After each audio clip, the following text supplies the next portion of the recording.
हम लोगों का प्रश्न है 279 का अभाज्य गुणनखंड क्या है।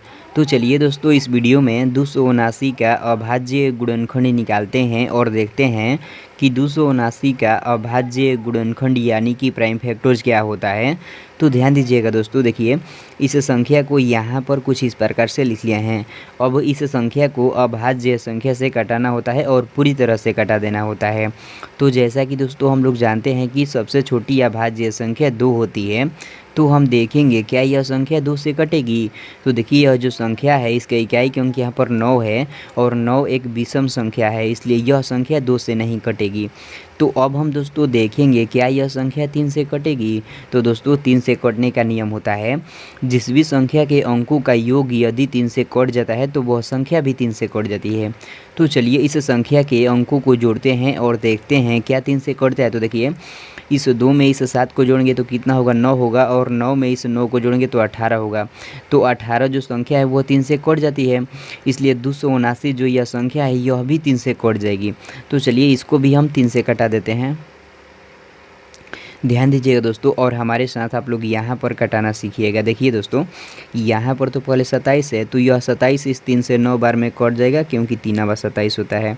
इसी तरह से दोस्तों यह भी 9 इस 3 से 3 बार में कट जाएगा क्योंकि तितरी के 9 होता है। यहाँ पर तो दोस्तों 93 आ गया। तो अब हम देखेंगे क्या यह संख्या अभी 3 से कटेगी। तो हाँ दोस्तों, यह संख्या 3 से कट जाएगी। तो चलिए इसको भी हम 3 से कटा देते हैं। यहाँ पर दोस्तों पहले 9 है, तो यह 9 इस 3 से 3 बार में कट जाएगा क्योंकि तितरी के 9 होता है। इसी तरह से दोस्तों यह भी 3 इस 3 से एक बार में कट जाएगा क्योंकि 3 एकाई 3 होता है। ध्यान दीजिएगा दोस्तों, देखिए यहाँ पर तो 31 आ गया। तो 31 तो एक अभाज्य संख्या है, इसलिए 31 को 31 से कटा देंगे तो यह एक बार में कट जाएगी। अब हम कुछ इस प्रकार से यहाँ पर लिखेंगे, ध्यान दीजिएगा। 279 बराबर, देखिए दोस्तों 279 जो यह संख्या है 1 2 बार 3 से कटा है और एक बार 31 से कटा है। तो इन सभी को क्या करेंगे, यहाँ पर गुणे के रूप में लिख देंगे। तो चलिए लिखते हैं 3 गुणे 31। तो दोस्तों जो यह आ गया ना 3 गुणे 31, यही क्या हो गया, इस 279 का अभाज्य गुणनखंड यानी कि प्राइम फैक्टर्स हो गया। अब दोस्तों इसको क्या करेंगे, घातांकीय रूप में सजा कर लिख देंगे कुछ इस प्रकार से। ध्यान दीजिएगा, यहाँ पर 279 है तो 279 को हम इसी तरह से लिखेंगे और बराबर के चिन्ह देंगे। देखिए दोस्तों यहाँ पर 3 2 बार है, 1 2, इसलिए क्या करेंगे 3 की घात 2 लिख देंगे और गुणा का चिन्ह देंगे।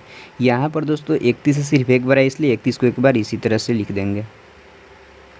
यह जो दोस्तों हो गया ना, यह घातांकीय रूप में हो गया।